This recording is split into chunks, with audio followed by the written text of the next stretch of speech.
Pranam, Jai Jinendra. Let's start with the prayers.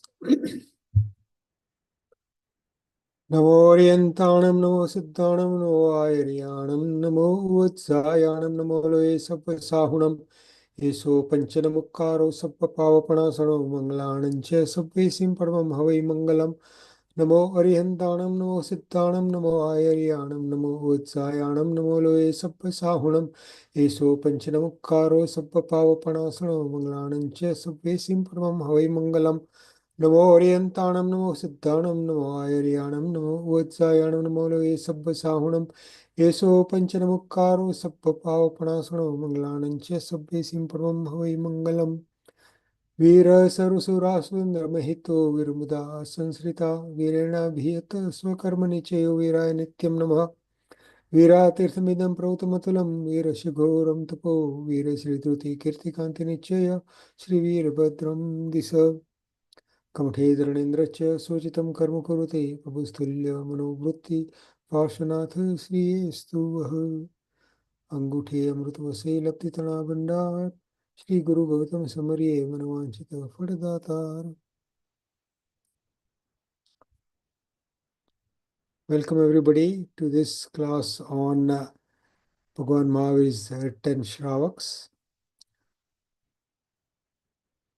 We are now, I think, on week 5 of this class.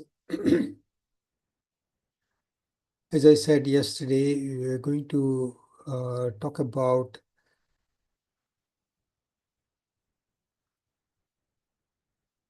two more of the Shravaks. I was intending to actually talk about all three, but I think we may not have enough time. So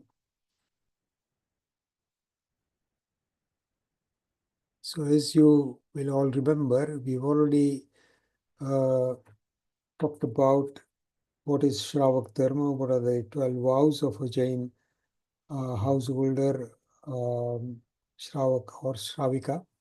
We also heard about the Pratimas, the 11 Pratimas, that is advanced practice.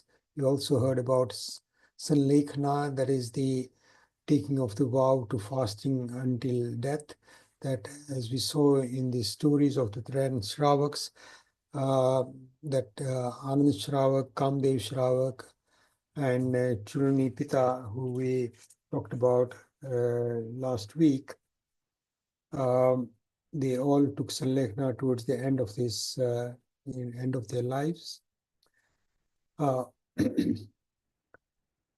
We ended last week's class with a question from Sandeep, and I think I mentioned that we could probably start with a discussion on that question in a bit more detail, because the stories that we are going to listen to about the two Shravaks today are quite short, and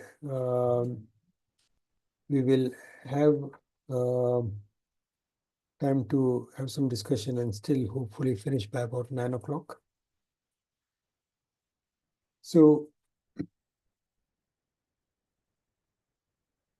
today we are going to talk about, so last week we talked about Gurupati's Chulani Pita. Am I correct? You all heard that story, yes? Chulani Pita?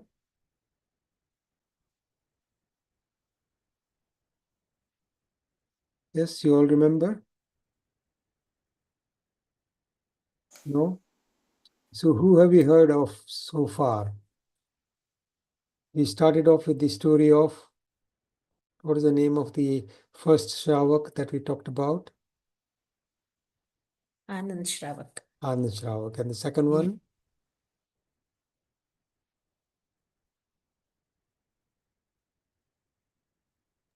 Kamdev Shravak. Kamdev Shravak, good. And last week? Chulani Pita. Chulani Pita, well done. And do you know who we are going to talk about today? Radev. Guradev. And Chulsakt. Kund Kolig. Well done. Was that Sheila Ben?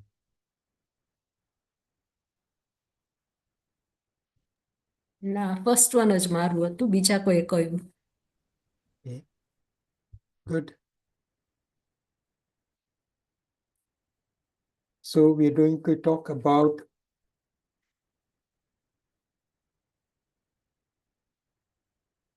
Suradev Chulsatak, the story on Kund Kolik. We will start.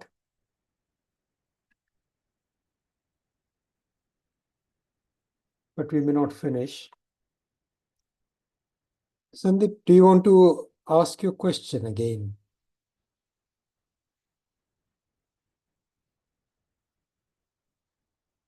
As an introduction to what we are going to be discussing.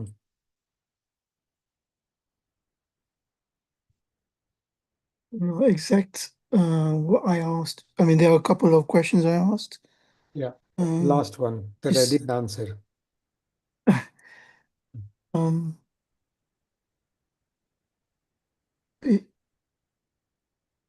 It's basically about the karmas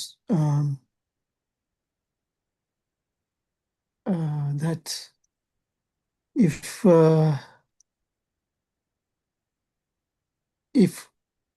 a dev causes a pain to a human being, I mean, how does the karma? I mean, I think it was about karmas which affect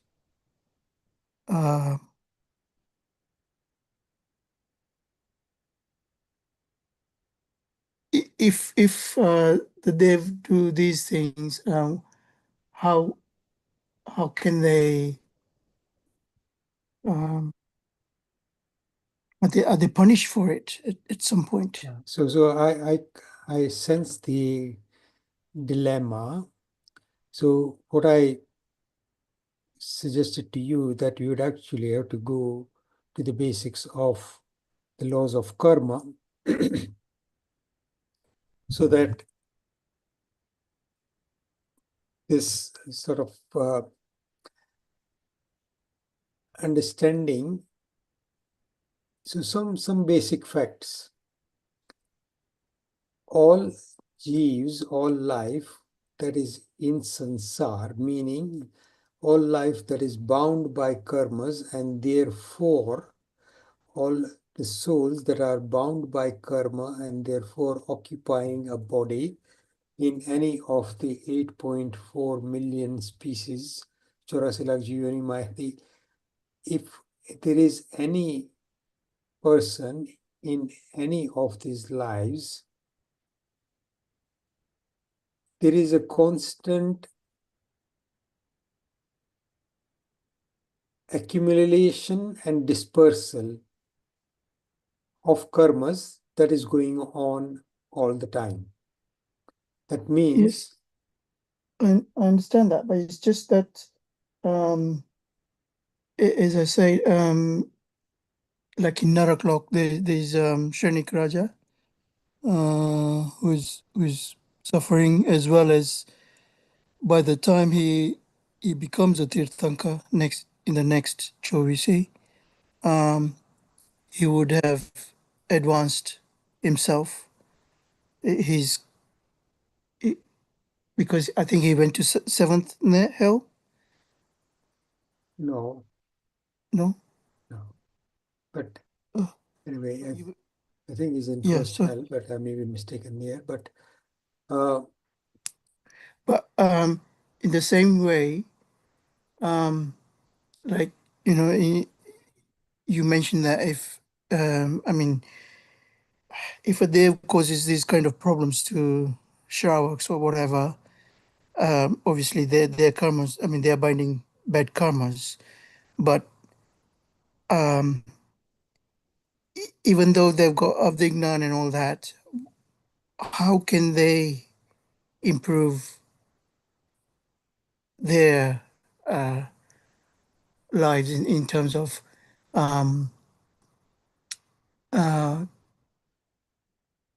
basically, like, uh, because if they cause harm to human being, that would cause bad karmas, wouldn't it?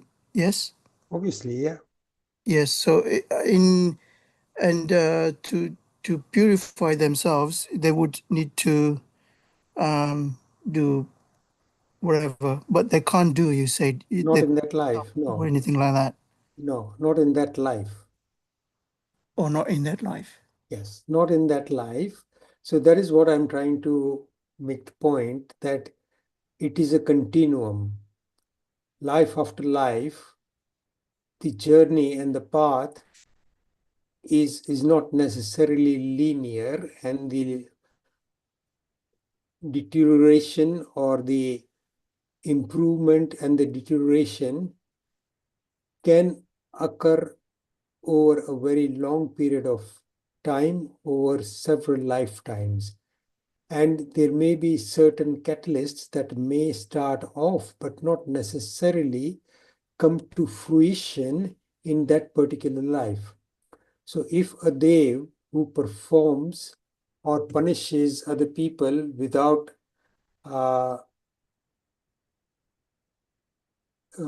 and in anger or in whatever the reason, they are accumulating karma, and the effect of those karmas will come to fruition when the time is right. So all the karmas that we accumulate in this particular life may not come to fruition for a very, very long time. Yes, but what I tried to say was, like, in each of the gatis.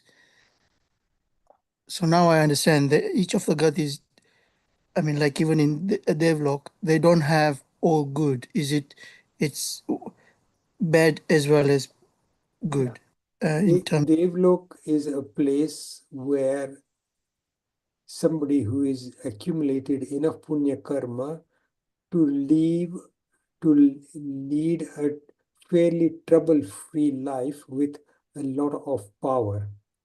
That does not imply virtue. That does not imply that devs, when one goes to devlok, one has accumulated or one has risen spiritually.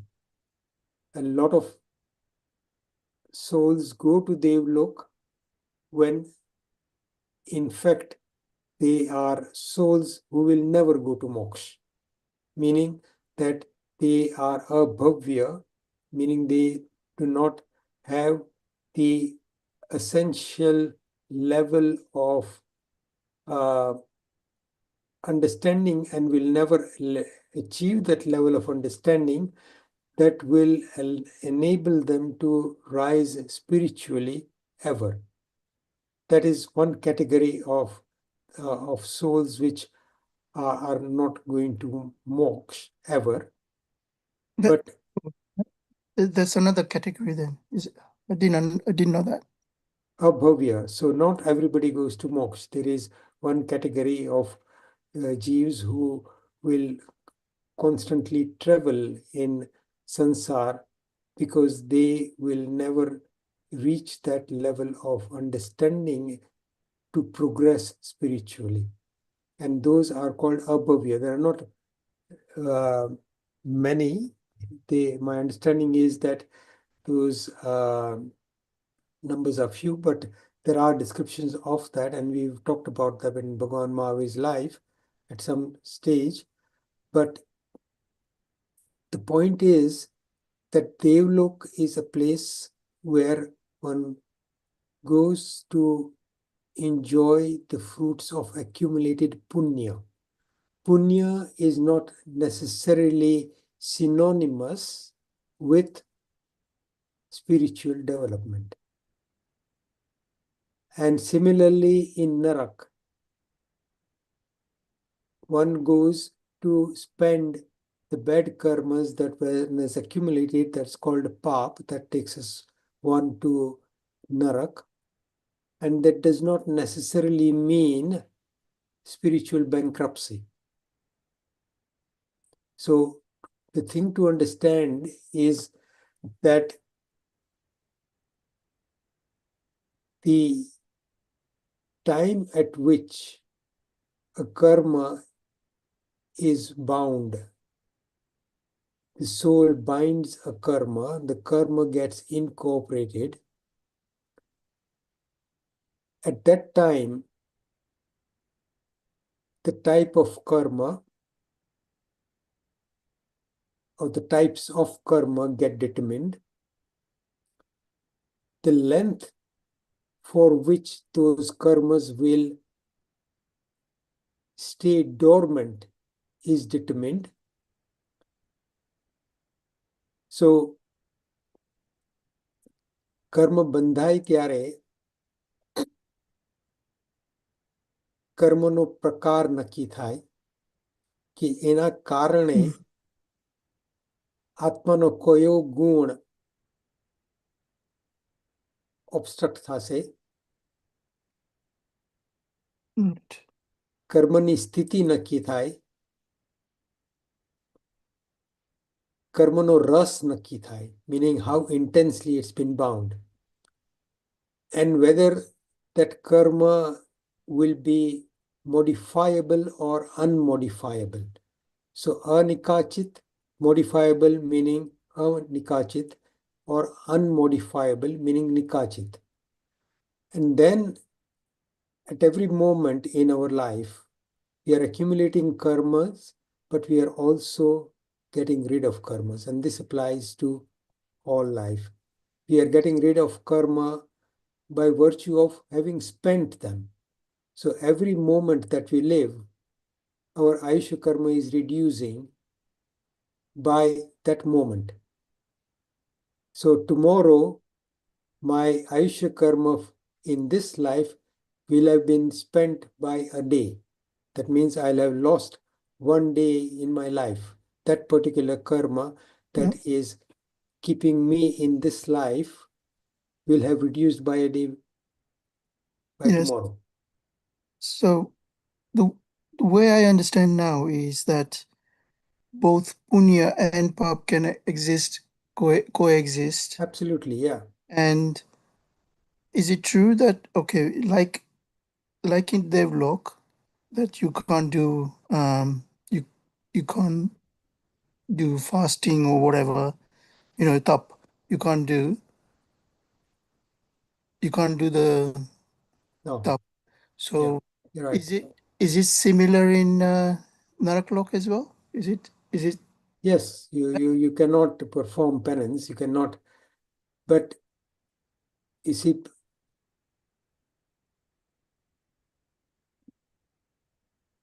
bandh of karma and the nirjara of karma, meaning getting rid of karma, one cannot progress spiritually, but to an extent, nirjara is happening everywhere in every life. But the maximum potential and ability to perform nirjara and therefore to go to moksha only exists in human life. And that is why moksha is impossible in any other life. Yeah. Because it is impossible to progress to powerful nirjara, meaning getting rid of karmas, in any other life. Okay, I got confused with, as I said, with Shrenik Raja, who's there, but he would be Tirthankar in the next one, and I got confused there. Yeah, as I explained to you, his accumulation of Tirthankar Nam Karma, which was formed up, meaning Snatra Puja માં આવે છે Right. Okay. કે જો હોવે મુझ શક્તિ એસી સવી જીવ કરું શાસન રસી.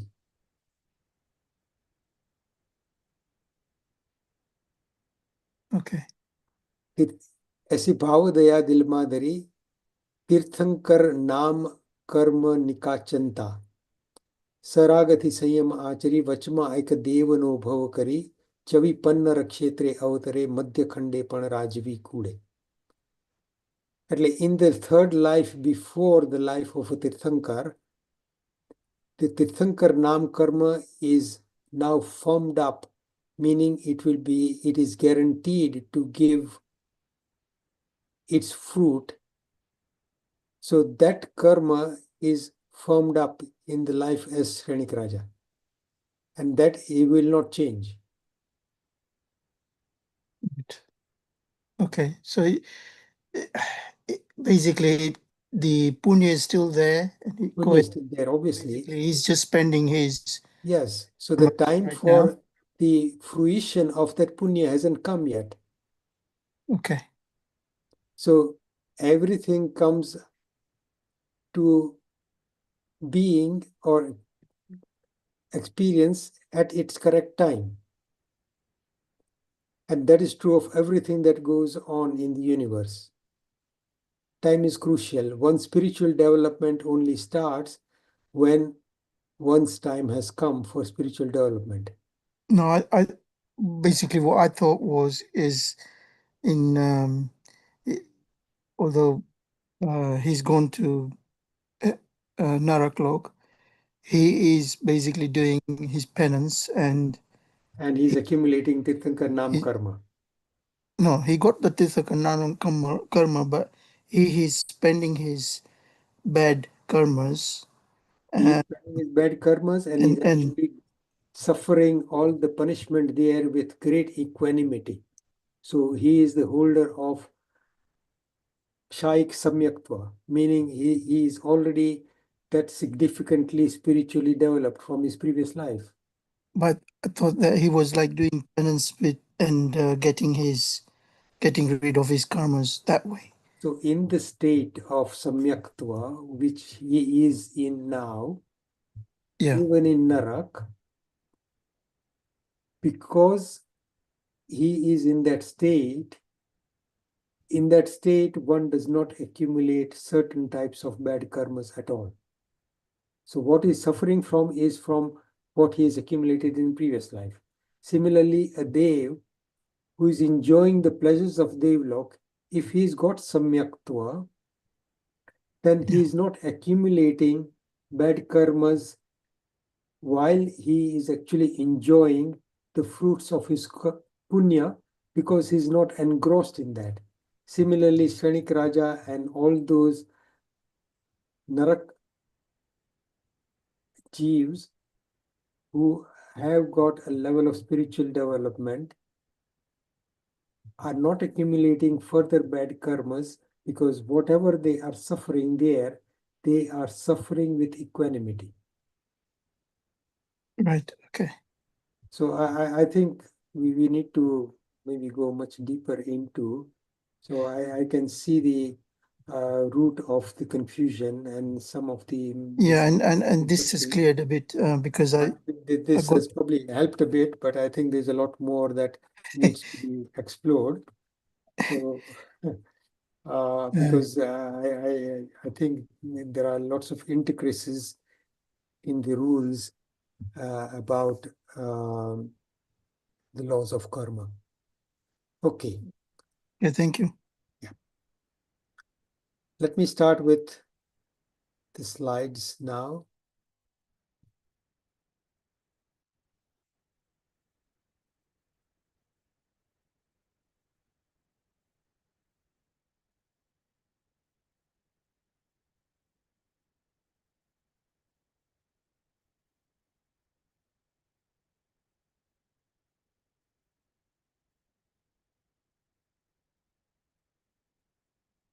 Okay.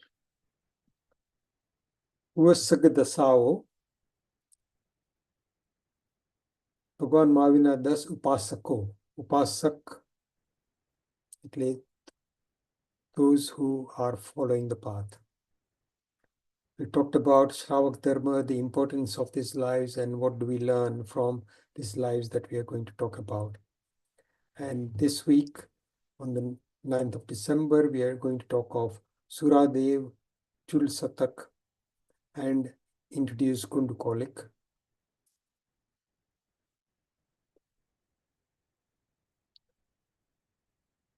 Similar to the other three that we've learned about, Suradev was a rich merchant in the city of Varanasi. He lived with his wife Danya and his family. Once he accepts the vows of a Shravak from Bhagwan Mahavir, who is visiting and is giving Deshna in some Samvasaran that has been erected by the Devs.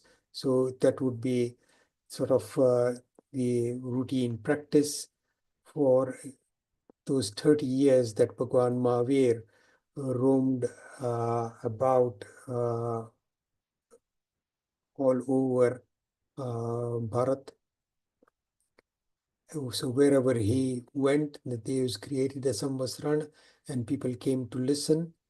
And in this city of Varanasi, one day, Suradev, who is a rich merchant in that city, comes to listen to Bhagwan Mahavir. After listening to him, he takes the vows of a Shravak and begins his practice and progresses in his practice diligently and does very well. Later on in his life, he takes to living in his Bodhisattsala and firmly practicing celibacy.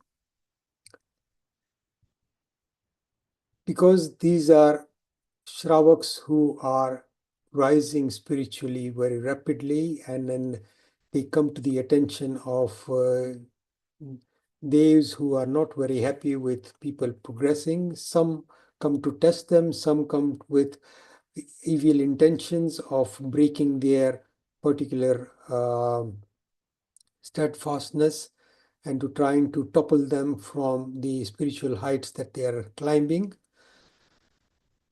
So a Dev comes down to shake him from his vows, and like with Chulnipita, the Dev demonstrates that he is killing Suradev's sons. So he threatens him and says, look, if you don't abandon your vows, I'm going to kill your sons in front of you. And because of the power that they have, he can actually create a scene or demonstrate that exactly what he is threatening in as if it is a completely real, and he demonstrates that. And in front of Suradev is an extremely frightening scene. He kills his son, and to all intents, to the person who is observing it, it is completely real. But Suradev is steadfast in his vows and he does not budge from his resolve, and he stays firm. The Dev then threatens him that I am going to infect you with 16 major illnesses. Now one will ask, do Devs have that power? If you remember the story of Uvasagaram Stotra, the reason why an epidemic was started in that time was because a Dev came down to create havoc in that town, and he spread an epidemic in that city. And then Bhadrabhav Swami came to the rescue when the people urged him to help them with a solution, and he created the Uvasagaram Stotra, which had the power to bring down Devs to help people who were suffering. And ultimately, the whole epidemic was ended because of that stotra. So yes, Devs do have powers to do that. He threatens to infect him with 16 major illnesses. Suradev, who has calmly accepted the death of his three sons, who has seen them being murdered in his front of his eyes, for whatever reason, meaning great fear that means that he will lose the ability to perform any spiritual practice if he becomes completely ill. And he begins to think that I cannot accept that. And he obviously the way the Dev is saying this and the power that he's demonstrated, it's completely believable. And Suradev stands up to protest and catch the Dev. So he, after having listened to this threats, which are obviously very frightening, he gets up to try and tackle the Dev. And obviously in that act, he's lost his concentration. He has demonstrated that he is frightened and worried. Now, the moment he does that, the Dev has achieved what he set out to do. He has made this person lose concentration, this Shravak Suradev.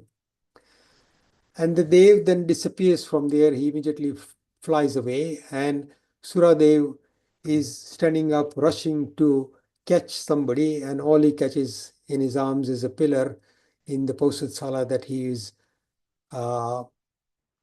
meditating in. And Suradev, in frustration, shouts out and creates a major disturbance. His wife wakes up, she's not far away, and asks him why he's making this noise.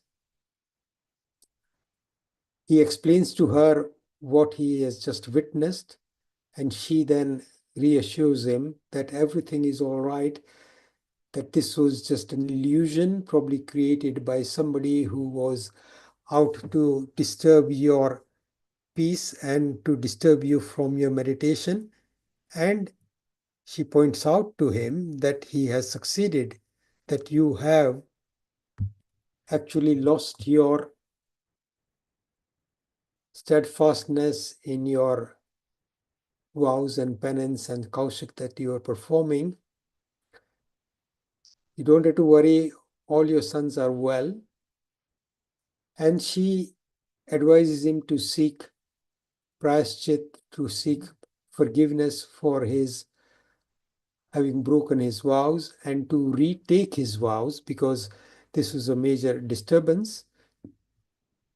And with humility, Suradev accepts his wife's advice and resumes his practice, retakes his vows, and carries on with his life. And later on in his life, he also, like Anand Shravak and Kamdev Shravak and Chulnipita, he begins to perform the 11 pratimas as we've discussed. And if you remember, these are sort of advanced practice which start off with the first month of absolute steadfastness in their faith. And we talked about how it progresses. So he performs the 11 pratimas, and at the end of his life, he takes sanlekhna, that is, he takes a vow to fast unto death, and he dies very peacefully and is born again in Saudharma Devlok. And judging from the narrative in Saudharma Devlok, the names of the different Dev Viman that they are born in, they all sound similar, but there is a slight difference. So for example, this particular text that I'm using says that Chulnipita is born in Arunprabh Viman, Dev Viman in Saudharma Devlok. Kamdev Shravak is born in Arunabh Viman in the same Devlok. So there are many different Vimans in this particular Devlok.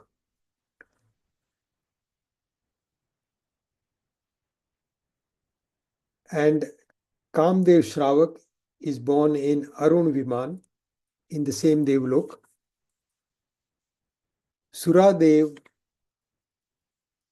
is born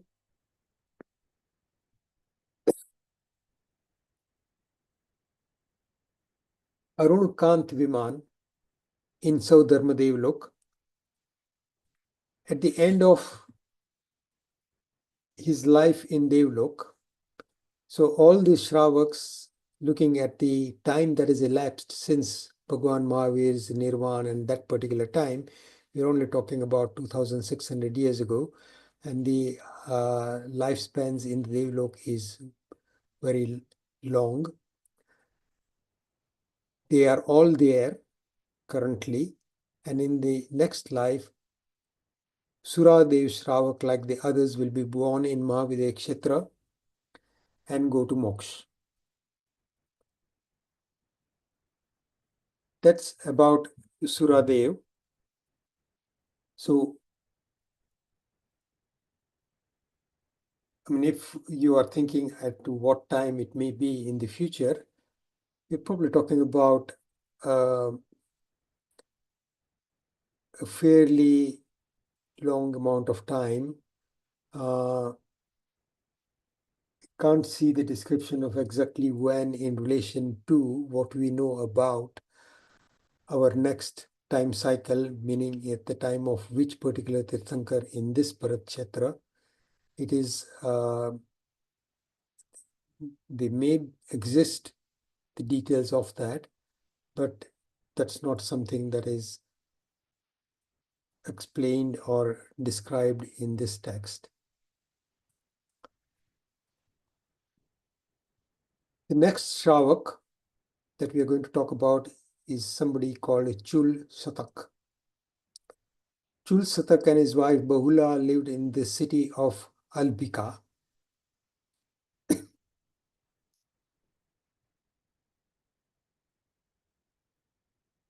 Again, he was a very wealthy householder, and there is a description of his wealth in similar terms as we have heard with Anand Shravak and Kamdev Shravak.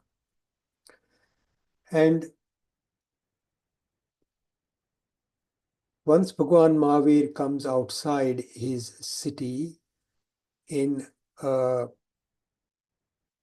open space or a sort of a park called Sankhvan Udyan. Udyan means a park. So all the cities in those times probably had large parks in the outskirts of the cities. And this particular Udyan or park outside Albika city was called Sankhvan.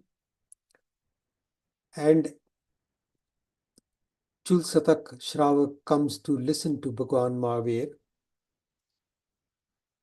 And the term that is used here, that ભગવાન મહાવીર પાસે ધર્મ પ્રજ્ઞપ્તિ સ્વીકારીને બ્રહ્મચર્ય સાથે પોતાની પૌષદશાળામાં રહેવા लाग्યું. So what I understand by the term that is used here,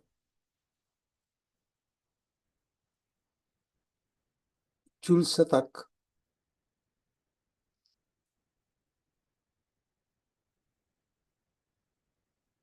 has taken the vows of a householder, and he begins his advanced practice by living in the Pausatsala, strictly following his brahmacharya. There are some spelling mistakes here, so my apologies for that. I've used D instead of S for Shravak, and I've used it's Chul Satak, not Chul Nipita here. So during one of his sessions of advanced practice, a Dev comes down to test him and demonstrates killing his son, similar to what had happened to the Shravak that we talked about previously. Chul Satak does not budge from his resolve. However, when the Dev threatens to distribute all his wealth, Chul Satak loses his concentration and resolve and begins to react and catch the Dev. So here, and it's interesting to understand that somebody who has witnessed the death of his sons,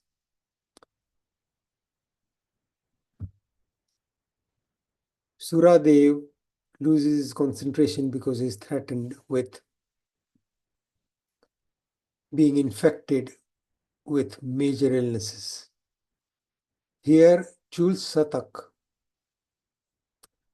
loses his resolve and concentration when the Dev is threatening to distribute all his wealth to people around and make him absolutely poor. Meaning, so in that particular time, even though these were great Shravaks, in these severe times of testing, something breaks their resolve. So we saw that with Kamdev Shravak, nothing breaks his resolve. But with Chulni Pita,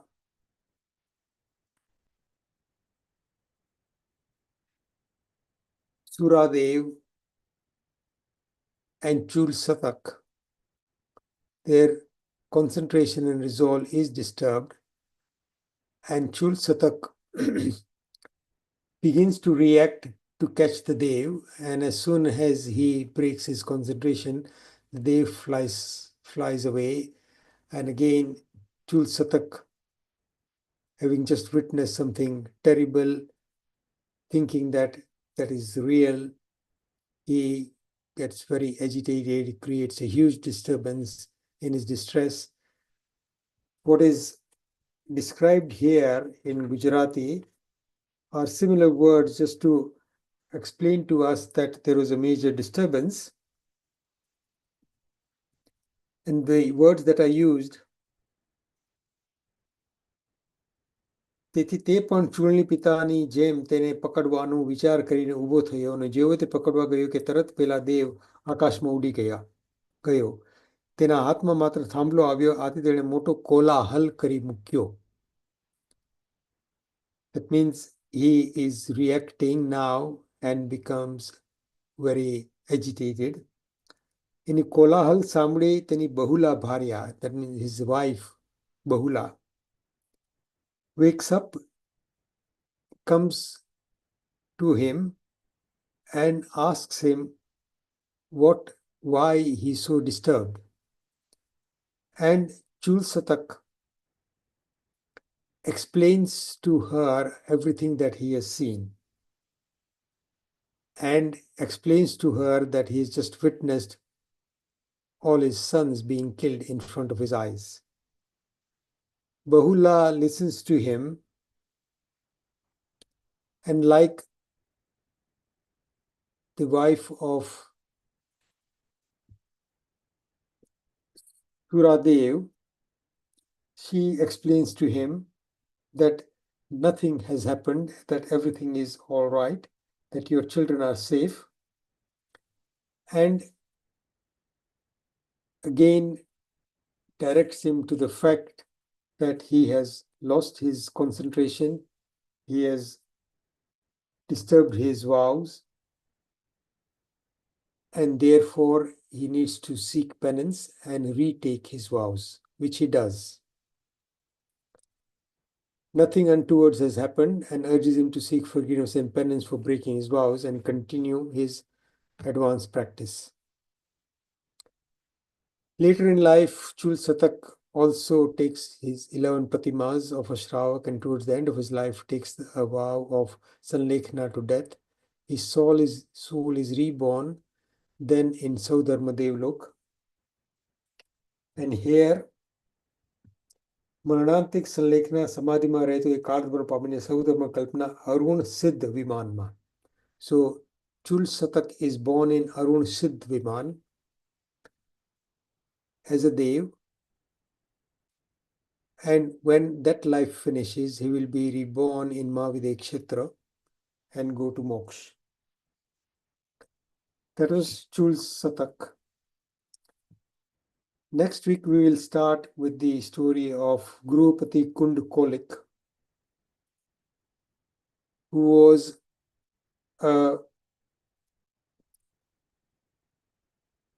again a rich merchant who lived with his wife, whose name was Pusha, in the city of Kampilpur.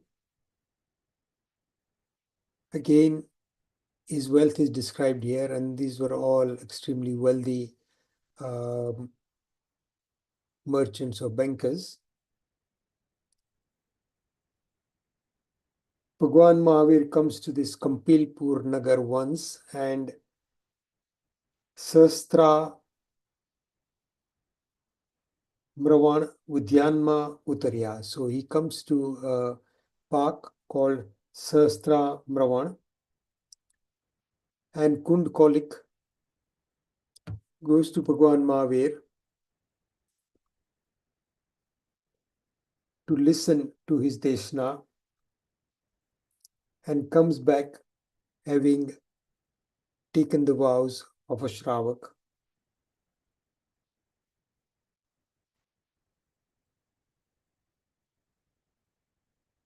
And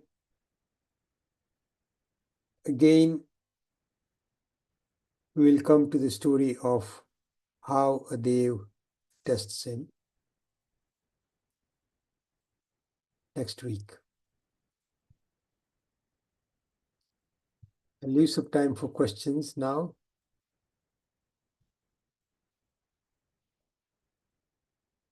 So as I said last week, the stories are going to be quite brief. We'll have some time. Anybody? Pranam, Ajitbhai. Ajitbhai?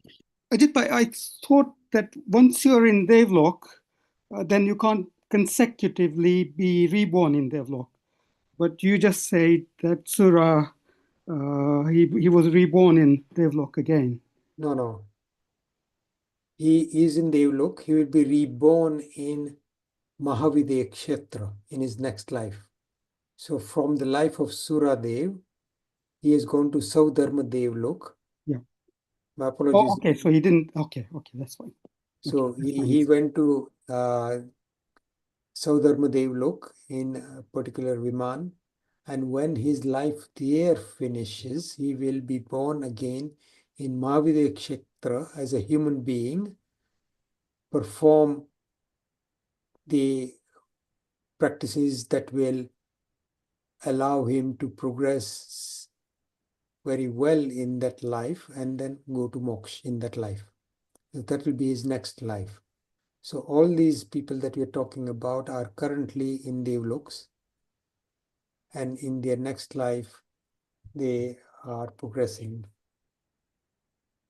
Thank you.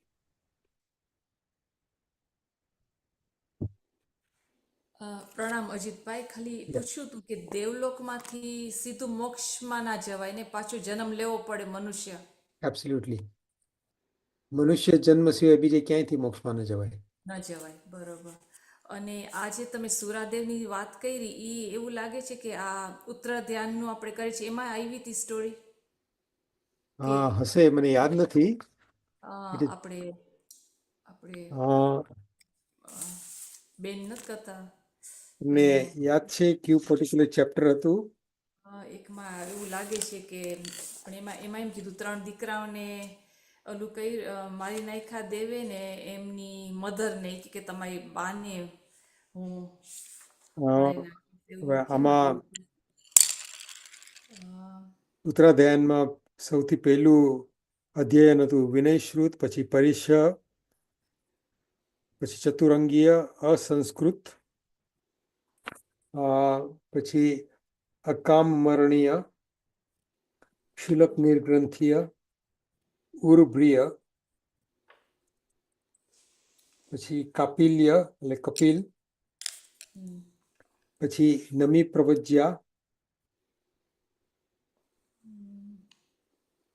દ્રુમપત્રક, બહુશ્રુત પૂજા, હરિકેશીય, ચિત્ત સંભૂતીય, ઈશુકારીય.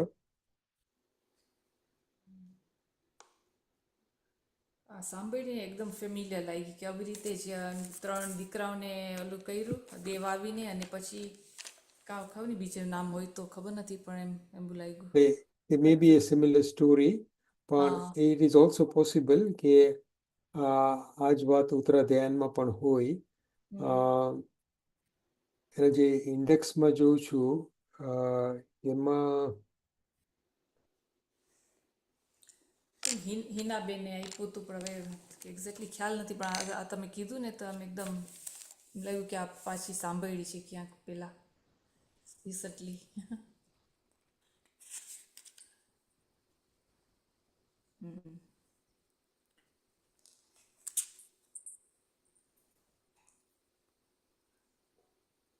It's possible, કારણ કે ઉત્તરાધ્યાય સૂત્રમાં પણ ઘણી બધું આમાં વિગત આવે છે. આવે ને? હા. Yeah. નો વરીઝ. Yeah okay. મને યાદ નથી કે I don't think I've taken that particular ના class. તમે હિનાબેન મને લાગે હિનાબેન છે લીધું હશે. કીધું Yeah. ને એણે. હા that's Yeah, તમને ખ્યાલ આવે તો પછી કહેજો મને કયા ચેપ્ટરમાં છે. હા હા હા. Yeah. Okay thank you.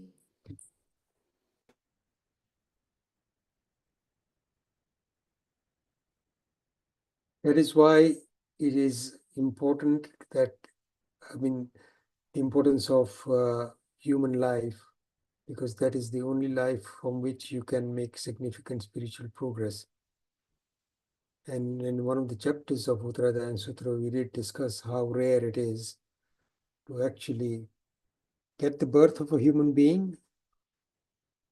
More difficult than that, be born in a family where there is some basic sanskar of dharma, and to be born in a family where you have exposure to the right dharma from birth.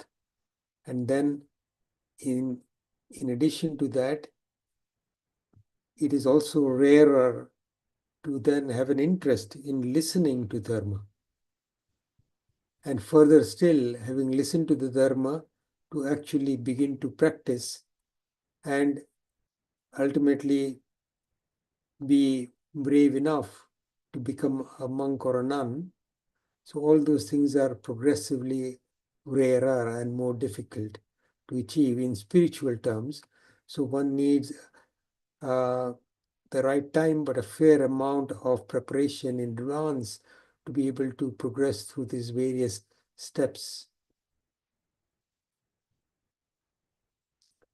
Any other questions?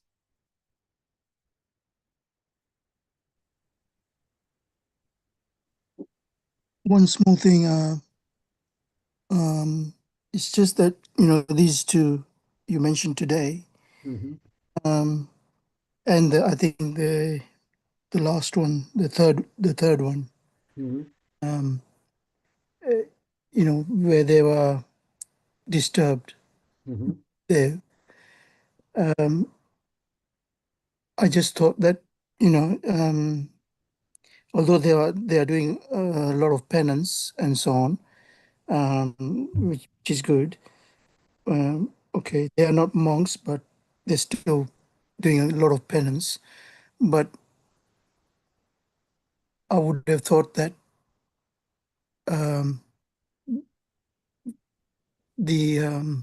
they would get disturbed if their sons are killed rather than something material.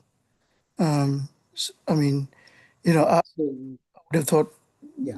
as they're doing such high penance, their mindset would be on the other side, like others' life is more important than their own, or material things, or So, and I think this is, I mean, in the brief description that's given here, and the very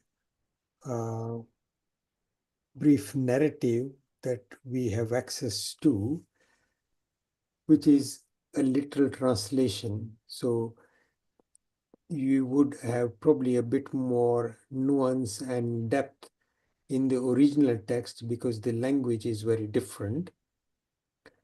And often these sutras were written as a guide or reminder, and the depth of understanding was something that a Guru Bhagwan expanded and explored with his students in great depth, and not all of it was written down like the way we write stories these days with great detail explaining everything.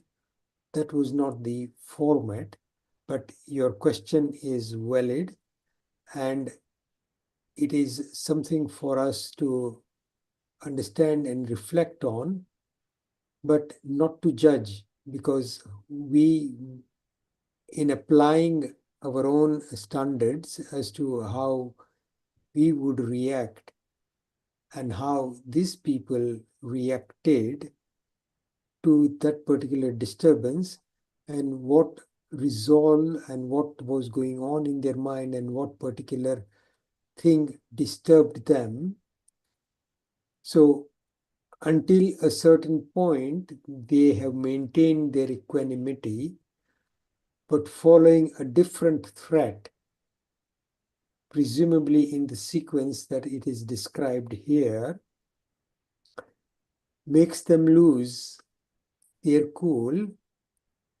And what one must understand, that if you witnessed very clearly the death of your children cut up in front of you, that itself, even though you may have not protested or done anything to counteract that disturbance, has probably affected you very deeply. And that is reflected in the fact that after the event, when they have got up to try and stop them, it may be the climax. So all that has gone before has all erupted together. And that is why we hear this term that moto kolahal ubo thayo, meaning that there was a great disturbance. So they get extremely distressed. Now, there's only 2 or 3 words that are described in this text. The detail with which we are sort of used to reading or listening to in the narratives that we are used to in films and in novels and things like that, that is not how things are written in a lot of text. And here, this particular text is very brief. So I think the wise thing for us is not to judge, but accept that there is something deeper in their reaction to this particular event, because it is not just something that is unfolding in front of you that is terrible, that is horrible, that is extremely disturbing, that is against everything that you believed. And even though you've taken vows and are completely detached from sansari life, you are still attached. And that is what these devs are coming down to test. Whatever means that they perceive is going to disturb you, they will utilize. And those of you who attend the Uttradhayan Sutra, I don't know if you remember Nami Rajashi's chapter.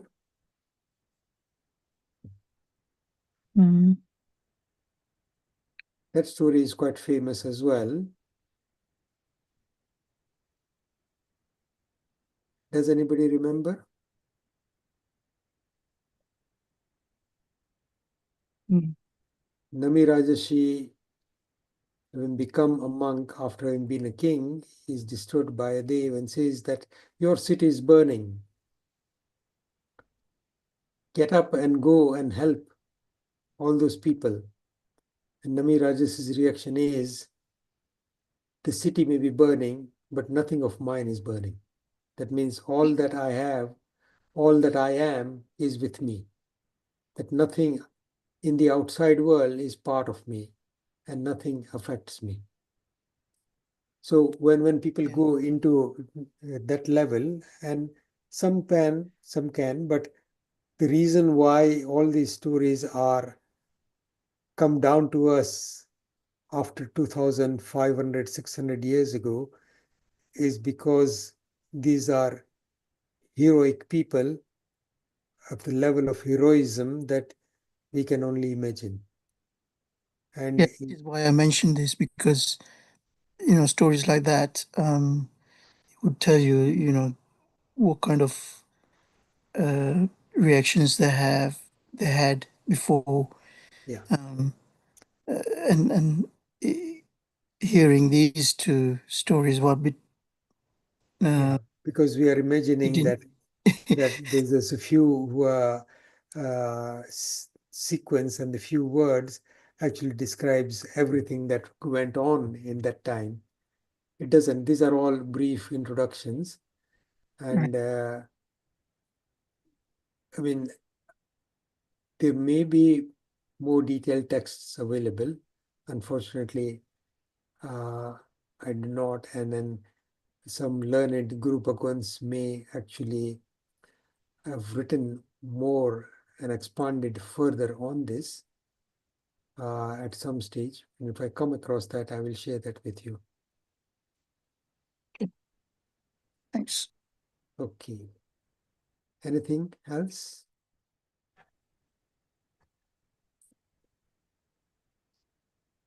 Okay, thank you very much for interesting session with the questions. Keep well. If I've said anything that is against the teachings of Jain Dharma or our Guru Bhagwans, Tirthankar Paramatmas, I ask for forgiveness. Jin Agna Viruddha Kai Pan Bolyo Ho, Te Svayam Manochan Kaya Kare, Tasmai Chami Dukudam, Suramangal Mangalyam, Surakalyan Karanam, Pradhanam, Sarvadharmanam, Jainam Jeti, Sasanam. Keep well. See you all next week. Ajitbhai, just Shandip Bhai's just message to say next week will be the last session for the year. Yeah, before Christmas. So, Okay. Yeah. Okay. So everybody heard that? Next week will be the last session, and then we'll catch up and finish the rest of the topic in January. Okay, bye everybody. Thank you, Ajitbhai. Thank you, Zoom Thank team. you. Thank you, Thank you, everybody. thank you. Thank you, Meera, Darshana. Yeah.